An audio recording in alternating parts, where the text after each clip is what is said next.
About 2 weeks ago, I had a big realization. Editing videos on my iPhone sucks. As soon as the videos I'm editing get longer than a minute and I start adding different effects, my phone completely crumbles. I can't even export my videos in 4K because I don't have enough iPhone storage. I have also tried editing on my crusty old MacBook, but after not even being able to launch any editing softwares and ChatGPT telling me my computer is not built for this, I come to the conclusion that I need an upgrade. So I've spent the last few weeks relentlessly researching my options. I looked at Mac Studios, computers like the M5, MacBook Pro, and PCs. Obviously, you've seen the title of this video and know that I decided to build my own PC. The reason I went with this option is because it gives me the most raw power per dollar and it's 100% customizable, meaning I can tailor a system perfectly for my specific needs, which in this case is a powerful system that can effortlessly handle DaVinci Resolve and complex video formats. All right guys, here we are with all of the parts. I'm gonna get straight into building the PC, and while I'm assembling everything, I'll go over each component and why I decided to get it for this specific system. Make sure to stick around to the end of the video if you wanna see how much I spent on every part, as well as how you can build a similar system for a lot cheaper. Because to be honest, I did go pretty all out on this PC build, and obviously PC parts are very expensive right now. So starting off with my motherboard, to support my new gen Intel CPU, I've gone for the MSI Pro ZA90A Wi-Fi. It's a 16 power phase board, supports DDR5 and PCIe Gen 5 for graphics and storage. It also has great support for external drives and network storage with 5G LAN and 2 Thunderbolt 4 ports. I pretty much decided to go with this motherboard because it's got all of the features I actually need, and it's a very premium feeling board that didn't cost me a heap of money, which meant I could allocate more of my budget to other components of the build. For my CPU, I've gone with the Intel Core Ultra 270K Plus. It's got 24 cores, 8 P cores, and 16 E cores, which will easily handle any of my editing workflows. On Pudget System benchmarks, these new gen Intel CPUs have been performing really well, and one of the big reasons why is something Intel calls QuickSync, or integrated graphics, which is basically hardware dedicated to encoding and decoding heavy video formats, like the H.265 codec that my OSMO P4 films in. Essentially, without integrated graphics, my CPU would really struggle to handle my camera's footage and make the playback insanely laggy. So for me, a CPU with integrated graphics was a must-have for this build. For memory, I've decided to go with 64 gigabytes of DDR5 6000 MHz RAM. This kit is the Trident Z5 RGB from G.Skill, and it's got a cache latency of 36. Because of the prices of RAM at the moment, I spent a lot of time deciding between 32 and 64 gigs. A quote that I've seen a lot of people say regarding video editing PCs is that every system, no matter how powerful, will eventually be brought to its knees. And one of the most important components that affect that is your RAM capacity. My research basically told me that for basic video editing, like what I've done on this video you're watching now, 32 gigabytes will be fine. But as soon as you want to start using lots of fusion and working with lengthy timelines, 32 gigabytes will get used up pretty quickly. I do honestly think that most of the video editing I'm going to do for the next 6 months, especially while I'm learning DaVinci Resolve,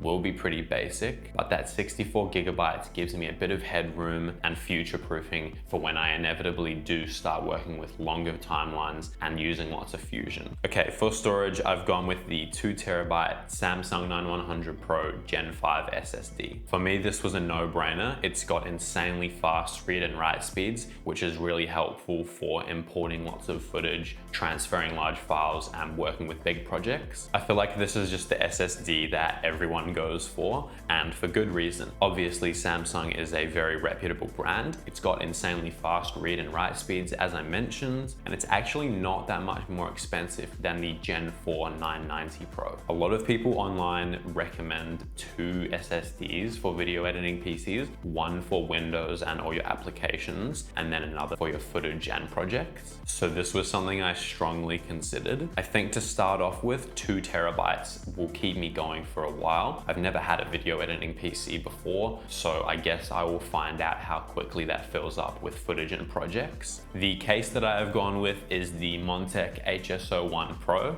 It comes with 5 pre-installed fans, and it's actually completely reversible, so you can flip it, which is really cool. For my build, I did not do that. Honestly, I feel like when it comes to choosing a good case, there are so many options out there. The reason I chose the HSO1 is because I've seen it get a lot of praise online for having really good airflow, which is obviously something that I'm gonna want for my video editing PC when my components are working really hard and I wanna keep them cool. Another big reason I chose this case is because I really like the design. The PSU mounts vertically next to the motherboard, which means the intake fans are on the bottom of the case, so cool air is pulled in from underneath and exhausted out the top. He rises, a little bit of physics there, which I really like. Also, it's not a crazy expensive case, but it still has that premium feel with good quality materials, and I think it's gonna do a really good job of keeping all my components cool. Speaking of keeping my components cool, for my CPU cooler, I've gone with the NZXT Kraken Plus 360 AIO. I've always been an AIO guy. I don't know why. I've built one PC before and I had an AIO in that. I think I just prefer them aesthetically to standard CPU coolers, and obviously AIOs also do the best job of keeping your components cool, which again is going to be very important for any time I'm working my CPU really hard. So if I'm ever working with any heavy workflows or exporting big projects, I know that my CPU is going to be kept cool.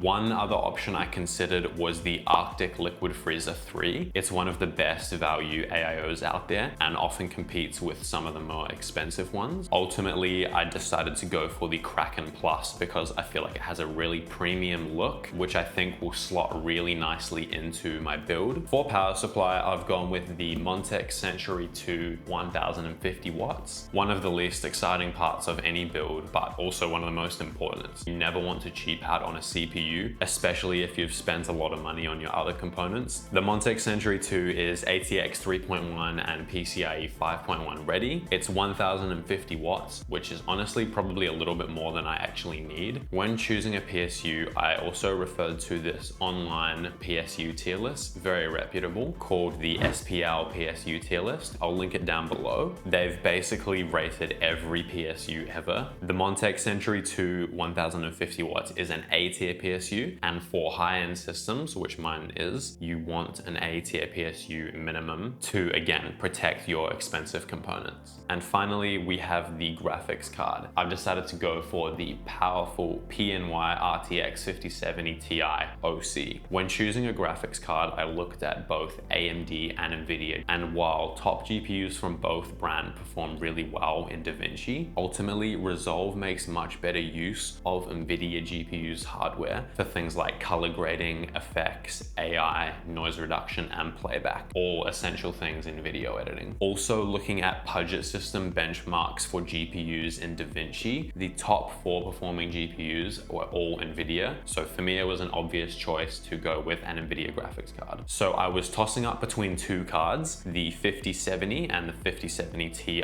the main difference being 12 gigabytes of VRAM for the 5070 and 16 gigabytes of VRAM for the 5070 Ti.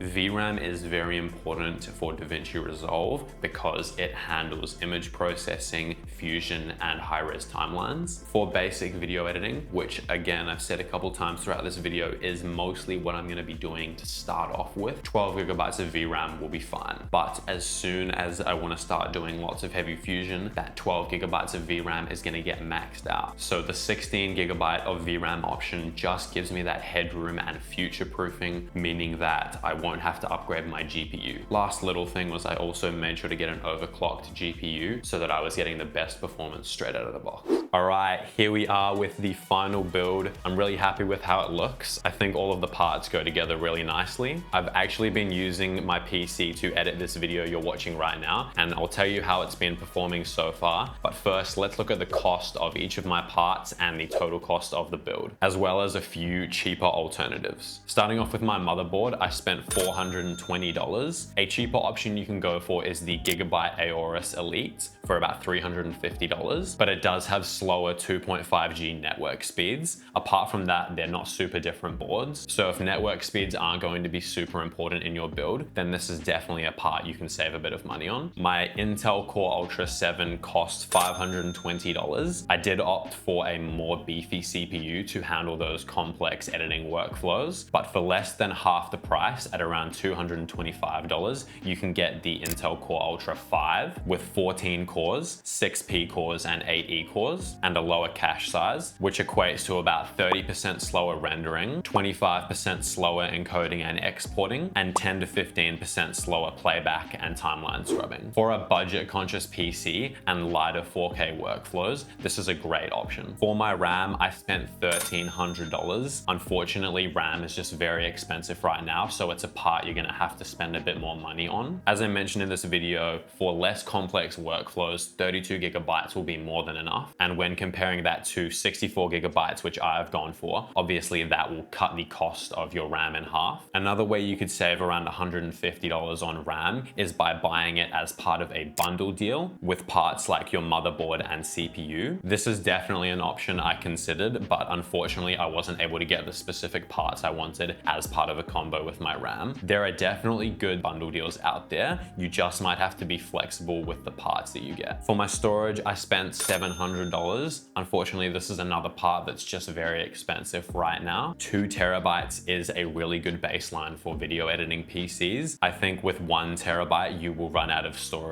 pretty quickly. So it's smarter to invest a little bit more at the start so that you don't run into storage problems after a few months of video editing. You could look at the 990 Pro for $50 to $100 less, but for double the read and write speeds, I think the 9100 is definitely worth it. I was able to pick up my case and AIO for $260 as part of a bundle deal. I saved about $120 thanks to this bundle. In terms of saving a little bit on cases and AIOs, you can go for the Liquid Freezer 3 for AIO, which is about $50 cheaper, and there's plenty of good case options out there for around $100. For my Montech Century 2 PSU, I spent $160. These normally retail for about $225, so I saved about $60 there. Again, PSUs are not a part you want to cheap out on, so I wouldn't stress too much on this part trying to save $50. And lastly, my 5070 Ti cost me $1,350. Definitely my most expensive part, as is usually the case for all PC builds. If you're looking to build your PC for less complex editing workflows, a really good option is the 5070, which goes for about $350 less than the 5070 Ti.